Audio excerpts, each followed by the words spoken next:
ازيكم عاملين ايه؟ وحشتوني جدا جدا جدا. النهارده هنعمل مع بعض جهاز طلبتوه مني 10,000 ألف مرة. هنعمل مع بعض اير فراير كينويت 7 لتر، هنعرف عنها كل حاجة، بمعنى أصح كده هنفصصها. بس قبل ما نبتدي الفيديو، لو أول مرة تشوفيني، أنا اسمي فاطمة، بعمل فلوجات وريفيوهات أكيد هتفيدك. مش تنسي تشتركي في القناة وتعملي لايك وشير كتير للفيديو. يا جماعة اعملوا لايك، اللايك مش بفلوس. عايزين نوصل الفيديو ده ل 10,000 ألف لايك عشان نعمل مسابقة ونكسب عرايس كتير. يلا بسرعة بقى تعالوا نبتدي الفيديو. أول حاجة معانا هنتكلم زي ما قلت لكم عن كنوة 7 لتر. في منها بيبقى نوع لونه أسود، وفي بيبقى منها استانلس.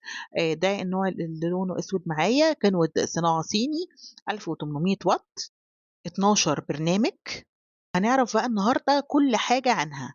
يعني هنعرف طريقة تشغيلها ومميزاتها وعيوبها.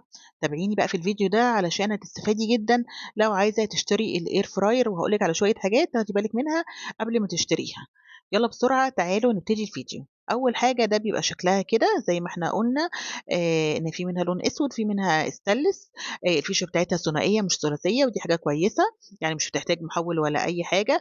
أول ما بنحط الفيشة بندوس على الزرار اللي في النص ده، اللي جنبيه ده زرار الستارت، واللي جنبيه من الناحية التانية ده الزرار اسمه ستوب.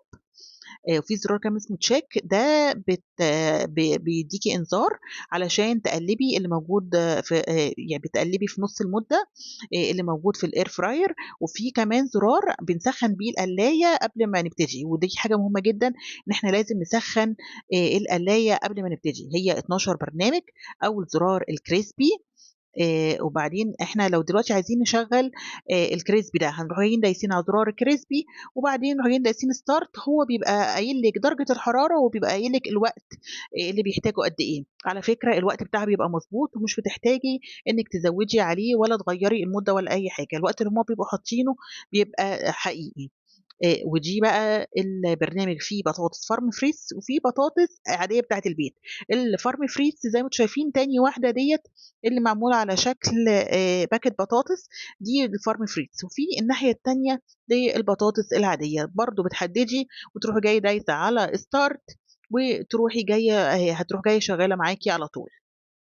هي هتجيب لِك درجة الحرارة والوقت وكل حاجة، أنتِ مش هتحتاجي تعملي أي حاجة. لو أنتِ عايزة تزوّدي الوقت هتدوسي على علامة الزائد، لو أنتِ عايزة تقللي الوقت هتدوسي على علامة الminus دي. زي ما إحنا قُلنا الزرار بتاع الcheck ده في نُص المدة هيروح جاي إيه، هيروح جاي مدّيكِ إنذار علشان تقلّبي. اللي بعد كده معانا، وبعدين الزرار اللي بعد كده اللحمة، وبعدين السمك، والزرار اللي بعديها للخضروات والكيك. الزرار ده بقى معانا defrost بيفُك التجميد، والزرار اللي جنبه للتسخين، واللي على شكل فراخ ده بيبقى للchicken، وجنبيه البيتزا، وفوق البطاطس بتاعة البيت، واللي جنبيه الفاكهة المجففة. ده الفاكهة المجففة زي ما قُلت لكم. الزراير سهلة جدًا، استعمالها سهل جدًا، ما فيهوش أي حاجة. الموضوع مش فيه معجزة نهائي. ده بنزوّد منه درجات الحرارة أو بنزوّد منه الوقت أو بنقلله. ده الزرار اللي أول حاجة بنشغّله، والstop لو عايزين نوقّف البرنامج أصلًا. استعمالها سهل جدًا. يعني بصراحة الdigital سهلة جدًا، مجرد الضغطة على الشاشة الموضوع بينتهي. زي ما قُلت لكم، عايزين أنتم بقى تزوّدوا درجات الحرارة زوّدوها زي ما أنتم عايزين، بس هُم الحاجات اللي هُم بيبقوا عاملينها، الوقت اللي هُم بيبقوا حاطينه لكل حاجة، هو بيبقى الوقت المضبوط. أنتِ مش بتحتاجي تعدّلي أي حاجة. في نُص المدة هيروح جاي عامل لِك الإنذار، وهتروحي جاية مقلّبة الحاجة، وبعدين هتروحي جاية قافلة الدرج تاني، وهيخلّص البرنامج.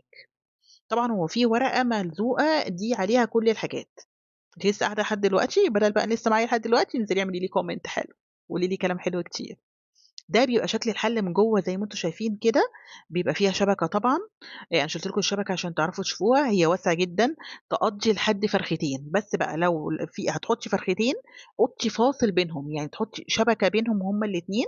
يعني تحطّي واحدة في أرضية السلة معاكِ، وتروحي جاية حاطة فاصل بينهم، بيبقى في فاصل stainless steel كده، وتروحي جاية حاطة الفرخة التانية عليها، وبتستوي ومش بيبقى في أي مشاكل. بتاخد لحد فرختين زي ما إحنا اتفقنا، هي تقضّي من 5 ل6 أفراد. دي الشبكة اللي معانا دي بتستغنى يعني يا ريت ما نستغناش عنها لو حاجة فيها دهون، يعني لو أنتِ حاطة فراخ عليها دي بتصفّي الدهون. كل اللي أنتِ محتاجاه هي بتبقى رشة زيت، يعني بتجيبي الرشاش الزيت ده وترشي على الفراخ، بترشي على البطاطس، بترشي على أي حاجة وبتطلع الفراخ حلوة جدًا بمعلقة زيت، عملتِ أحسن أكل وبيبقى طعمه حلو جدًا، ما بيفرقش عن اللي مقلي بزيت أبدًا. إلا بقى لو في ناس بتدقّق أوي يعني الناس اللي بتتلكِّك أوي دي ما يشتروهاش أصلًا عشان ما يحصلش مشاكل. زي ما أنتم شايفين بقى لو عايزين نسخّن العيش زي ما إحنا اتفقنا هندوس على الزرار الأخير ده، واللي جنبه defrost يعني زيه زي الميكروويف بالضبط، يعني الجهاز ده هيخلّيكِ تستغني عن كل أجهزة المطبخ، هيخلّيكِ تستغني عن الميكروويف، هيخلّيكِ تستغني عن الفرن، هيخلّيكِ تستغني عن البوتاجاز، فبصراحة الجهاز ده يعني المفروض لا غنى عنه، لو استخدمتيه صح فعلًا بيطلّع لِك نتيجة ممتازة.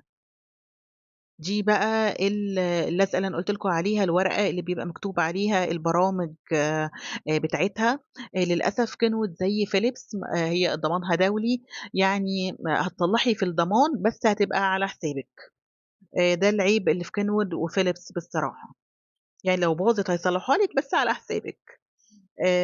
طيب عايزة أقول لكم بقى حاجة كمان، يا ريت ما تخلّوش الأكل يلامس الحلة من تحت، يا ريت تكونوا حاطين ورقة زبدة علشان ما يتفاعلش مع المادة التيفال دي، نقدر نقول على المادة التيفال دي مادة متوسطة.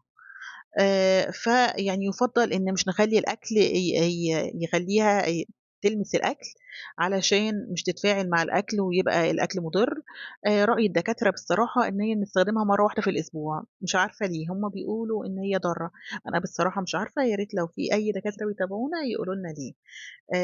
طيب إيه الميزة فيها كمان، إن مثلًا لو سخنتِ الحاجة في الميكروويف بعد شوية الحاجة بتنشف جدًا وبتبقى وحشة جدًا، هي لأ بتسخّني فيها الحاجة والحاجة بتفضل محتفظة بكيانها، ما بيحصلش أي حاجة.